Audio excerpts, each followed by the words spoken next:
Hello everyone ਗਿਲਜ mentor ਦੇ official e learning platform ਤੇ ਮੈਂ ਤੁਹਾਡਾ ਸਭ ਦਾ ਨਿੱਘਾ ਸਵਾਗਤ ਕਰ ਰਿਹਾ ਹਾਂ। दोस्तों थोड़ा लेट ही सही लेकिन बड़ी स्ट्रिक्ट जानकारी, बहुत अच्छे लेवल की जानकारी, ना कि सिर्फ 2-4 बच्चों तो कन्फर्म करके घट्टो घट्ट भी 50 तो 60 बच्चों तो कन्फर्म करके एग्जाम फस्ट और एग्जाम 2 एनालिसिस लैके मैं थोड़े विच हाज़र हाँ। मैं ये गल नहीं दसन आया कि कट ऑफ कितनी जाएगी, बट मैं कंपैरिजन करना चाहवागा कि कल जो पेपर होएगा ਜਾਂ ਪਰਸੋਂ पेपर होएगा ਉਹਨਾਂ ਦੇ पेपर ਦੇ ਵਿੱਚ ਕੀ ਕੁਝ ਹੋਣ ਦੇ ਆਪਸ਼ਨਸ ਰਹਿਣਗੇ। ਫਿਲਹਾਲ ਗੱਲ ਕਰਦੇ ਹਾਂ ਤਾਂ ਪੰਜਾਬ ਦੇ ਐਗਜ਼ਾਮ ਦਾ ਸਿਲਸਿਲਾ ਸ਼ੁਰੂ ਹੋ ਚੁੱਕਿਆ ਹੈ। ਚਾਹੇ पेपर ਸਾਡਾ LDC ही क्यों नहीं है, क्योंकि ज़्यादातर वेटेज इत्थों ही बनता है कि पेपर 'ਚ ਪੁੱਛਿਆ ਕੀ ਜਾ ਰਿਹਾ और साड़ी प्रिपरेशन किस लैवल की है। आखिर साढ़े मैंटोर टीचर अकैडमीज वाले सानू पढ़ा किस लैवल का रहे हैं और असी किस लैवल का पढ़ रहे हो। तो गल करते हैं, थोड़ा पता है 100 नंबर का पेपर है और जो SS बोर्ड पेपर कंडक्ट करेगा वो 120 नंबर का करेगा। इस गल का ख्याल रखना है। नैगेटिव मार्किंग सानू पता होएगी और ये नॉर्मलाइजेशन भी होएगा।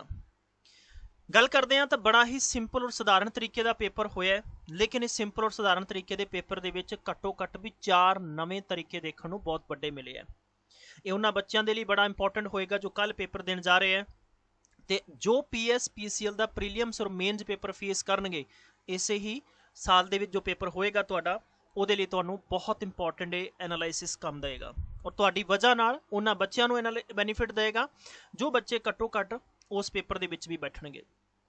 जीके जो 20 नंबर का है, हमेशा इनू गठ बंद लो कि 20 नंबर का जीके है ना जिहड़ा पंजाब के पेपर PS PCL और PS TCL maximum clerical paper की गल करिए तो स्टैटिक सब तो वड्डा इंपॉर्टेंट रोल अदा करता है। हिस्टरी पॉलिटी जोग्राफी इकोनॉमी ये कंसैप्ट खत्म होते जा रहे हैं। लगभग इत्थे 20 नंबरों के विचों हुण कुछ बच्चे तुहानूं की सुन सुनाई गल की कहणगे, जून का पूछे, कुछ कहणगे जुलाई का पूछे, कुछ तो मैं पूछा कहंदे जी मैनूं तां इह लगदा कि जून के पहले हफ्ते का सी। मैं कहा काका पढ़िया नहीं गा। सीधी जी गल है, जिसने 20 के 20 क्वेश्चन अच्छे अटैम्प्ट करने हैं उसनूं सीधे तौर पर जनवरी तो लैके तो जुलाई तक का करंट अफेयर पढ़ना पेगा। दोस्तों यह पेपर की सब तो पहली वेटेज है। थोनों अगे पिछे घुमा के जरूर क्वेश्चन पूछेगा, ऐसा क्वेश्चन जरूर पूछेगा जो तुहाडियां नज़रां विच जरूर है। इस गल का ख्याल करो। Weightage of particular this question गल करिए तो घट्टो घट्ट भी 17 तो 18 क्वेश्चन का वेटेज है वो थोड़ा यही पूछा जा रहा है। सो असी करंट अफेयर की सीरीज सारे बच्चों को अवेलेबल कराई है, बड़ी इंपॉर्टेंट है और जुलाई का 1 लाइनर करंट अफेयर असी टैलीग्राम से शेयर करता है। दोस्तों इंग्लिश गल करते हैं तो English grammar as usual easy है, बट ये घट्टो घट्ट भी 5 पहली दूजी 5-6 और पहली दे विच थोड़ा घट सीगा। वोकैब इंपॉर्टेंट आई है, वोकैब साडा रोल अदा कर रही है। ठीक है, ज़्यादा इंग्लिश बिल्कुल भी टफ नहीं है। कंप्यूटर की गल करते हैं as compare to SS board, computer यानी गल करते हैं as per the previous year paper बहुत आसान है। कंप्यूटर के विच लगभग अगर किसी बच्चे ने तुहाडे चो MCQ प्रिपेयर भी कर रखे है तो वह अच्छे लैवल का कंप्यूटर पेपर विच करके आ सकता वा। हुण इस तो बाद गल करते हैं तो कंप्यूटर के विच जिन्ने भी सी बच्चों नाल गल कीती है मैक्सीमम ने सानू दस्सिया कि बिल्कुल ठीक है, बहुत साधारण कंप्यूटर पूछे है।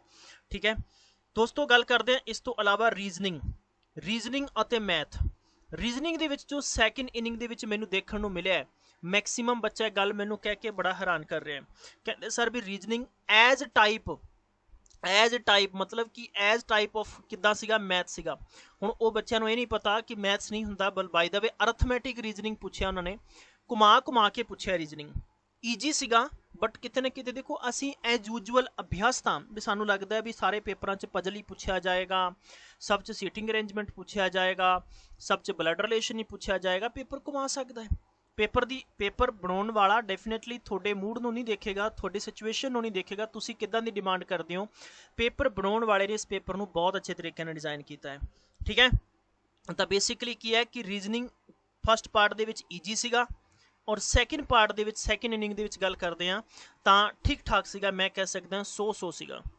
मैथमैटिक्स की गल करते हैं तो मैथ्स थोड़ा अच्छे लैवल का सीगा, मतलब कि आप कह सकते हैं मॉडरेट लैवल का मैथ इत्थे गया वा। ठीक है, यानी ईजी टू मॉडरेट। अब थोड़ा जा कह सकते हैं, अगर आप कह सकते हैं कि 2-4 या 5 क्वेश्चन ईजी भी है तो लगभग उहदे कंपैरिजन 10 क्वेश्चन तुहाडे मॉडरेट भी रह गए ने। ठीक है। तो मैथ्स ਦੇ ਵਿੱਚ ਮੈਂਸੂਰੇਸ਼ਨ ਦੇ 2 ਤੋਂ 3 ਕੁਐਸਚਨ ਜ਼ਰੂਰ ਆ ਰਹੇ ਆ, ਕਈਆਂ ਨੂੰ 2D ਦੇ ਹੈ, ਕਈਆਂ ਨੂੰ 3D ਦੇ ਹੈ। ਤਾਂ ਸੋ ਦੈਟ ਇਹ ਗੱਲ ਦਾ ਅੱਛੇ ਤਰੀਕੇ ਨਾਲ ਖਿਆਲ ਰੱਖਣਾ ਹੈ ਕਿ ਤੁਹਾਡਾ ਅਗਰ ਪੇਪਰ ਕਿਸੇ ਸ਼ਿਫਟ 'ਚ ਟਫ ਹੈ ਤਾਂ ਉਹਦੇ ਨਾਰਮਲਾਈਜੇਸ਼ਨ ਦੇ ਵਿੱਚ ਮਾਰਕਸ ਜ਼ਿਆਦਾ ਵਧਣ ਦੇ ਚਾਂਸਸ ਰਹਿੰਦੇ ਆ।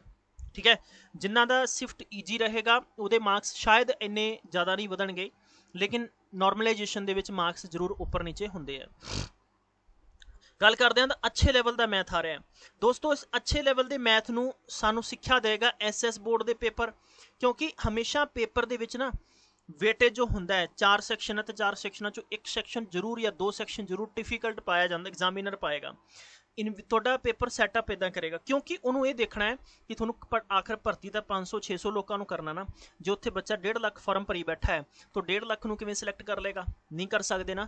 ਤਾਂ ਸੋ ਦੈਟ ਇਸ ਗੱਲ ਦਾ ਬਹੁਤ ਖਿਆਲ ਰੱਖਣਾ ਹੈ ਕਿ ਤੁਹਾਡਾ ਮੈਥਸ ਅੱਛੇ ਲੈਵਲ ਦਾ ਹੋਣਾ ਬਹੁਤ ਜ਼ਰੂਰੀ ਹੈ। ਤੁਸੀਂ ਅਗਰ ਛੋਟਾ ਮੋਟਾ ਯੂਟਿਊਬਰਾਂ ਤੋਂ ਸਰਚ ਕਰਕੇ ਬਿਲਡਿੰਗ ਲਾ ਕੇ ਪੜ੍ਹ ਰਹੇ ਹੋ ਤਾਂ ਤੁਹਾਡੇ ਲਈ ਡਿਫਿਕਲਟ ਹੈ, ਅੱਜ ਵੀ ਡਿਫਿਕਲਟ ਔਰ ਕੱਲ ਵੀ ਡਿਫਿਕਲਟ ਹੈ। ਕਲੈਰੀਕਲ 'ਚ ਇਵੇਂ ਆ ਸਕਦਾ ਤਾਂ ਬਾਕੀ ਪੇਪਰਾਂ ਦੇ ਵਿੱਚ ਤਾਂ ਤੁਸੀਂ ਹੋਰ ਦੇਖੋਗੇ ਚਿੱਬੜ ਤੁਹਾਡੇ ਨਿਕਲਣਗੇ। ਮੈਂ ਉਸ ਤੋਂ ਬਾਅਦ ਗੱਲ ਕਰਦੇ ਹਾਂ ਤਾਂ ਸਾਡੇ ਕੋਲੇ ਇਸ ਪੇਪਰ ਦੇ ਲਈ ਨੈਕਸਟ ਕੋਈ ਜੀਕੇ ਦੇ ਵਿੱਚ ਵੱਡਾ ਕੁਝ ਵੀ ਚੇਂਜਸ ਨਹੀਂ ਰਿਹਾ। ਓਵਰਆਲ ਤੁਹਾਡਾ ਪੇਪਰ ਦੇ ਵਿੱਚ current affair, computer, English, maths ਔਰ ਰੀਜਨਿੰਗ ਬਿਲਕੁਲ ਸੇਮ ਐਜ਼ ਪਰ ਅੱਛੇ ਲੈਵਲ ਦਾ। ਹੁਣ ਦੇਖੋ ਫਰਕ ਇਹਦੇ 'ਚ ਆਇਆ ਕਿ ਰੀਜਨਿੰਗ ਤੁਹਾਨੂੰ ਐਜ਼ ਪਰ ਪ੍ਰੀਵੀਅਸ ਈਅਰ ਨਹੀਂ ਹੈ, ਥੋੜਾ ਚੇਂਜ ਹੈ, ਸੀਰੀਜ਼ ਵਗੈਰਾ ਡਿਫਿਕਲਟ ਹੈ। ਮੈਥਮੈਟਿਕਸ ਦੇ ਵਿੱਚ ਐਜ਼ ਪਰ ਦਾ ਥੋੜਾ ਮੋਡਰੇਟ ਲੈਵਲ ਹੈ। ਠੀਕ ਹੈ, ਹੁਣ ਗੱਲ ਕਰਦੇ ਹਾਂ ਤਾਂ ਇਹਦੇ 'ਚ ਨੈਕਸਟ ਜੋ ਚੀਜ਼ ਸਾਨੂੰ ਪੁੱਛੀ ਜਾ ਰਹੀ ਹੈ number first, number 2 current affair ਜ਼ਿਆਦਾਤਰ ਵੇਟੇਜ ਲੈ ਕੇ ਆ ਰਿਹਾ ਪੇਪਰ ਦੇ ਵਿੱਚ। ਠੀਕ ਹੈ, ਔਰ ਮੈਂ ਇੱਥੇ ਹੁਣ ਇਹ ਨਹੀਂ ਕਹਾਂਗਾ ਕਿ ਸੇਫ ਸਕੋਰ ਤੁਹਾਡਾ ਕਿੰਨਾ ਹੈ, ਕਿਉਂਕਿ ਇਹ ਭਵਿੱਖਬਾਣੀ ਕਰਨੀ ਸ਼ਾਇਦ ਮੇਰੇ ਲਈ ਜਲਦਬਾਜ਼ੀ ਹੋਏਗੀ, ਕਿਉਂਕਿ ਹੋ ਸਕਦਾ 80 ਮਾਰਕਸ ਹੈ, ਨਾਰਮਲਾਈਜੇਸ਼ਨ ਦੇ ਵਿੱਚ ਤਾਂ 95 ਵੀ ਹੋ ਜਾਣ, ਤਾਂ ਸੋ ਦੈਟ ਇਹ ਕੰਪੈਰੀਜ਼ਨ ਕਰਨਾ ਡਿਫਿਕਲਟ ਰਹਿੰਦਾ ਹੈ। ਬਟ ਮੈਂ ਗੱਲ ਕਹੂੰਗਾ ਕਿ ਜ਼ਿਆਦਾਤਰ ਆਪਣੀ ਐਕੂਰੇਸੀ ਸਭ ਤੋਂ ਜ਼ਿਆਦਾ ਮਹੱਤਵਪੂਰਨ ਰੱਖੇਗੀ। ਪਲੀਜ਼ ਆਪਣੀ ਐਕੂਰੇਸੀ ਤੇ ਫੋਕਸ ਕਰਕੇ ਆਣਾ, ਆਪਣੀ ਇੰਟੈਲੀਜੈਂਸ ਯੂਜ਼ ਕਰਨਾ ਹੈ।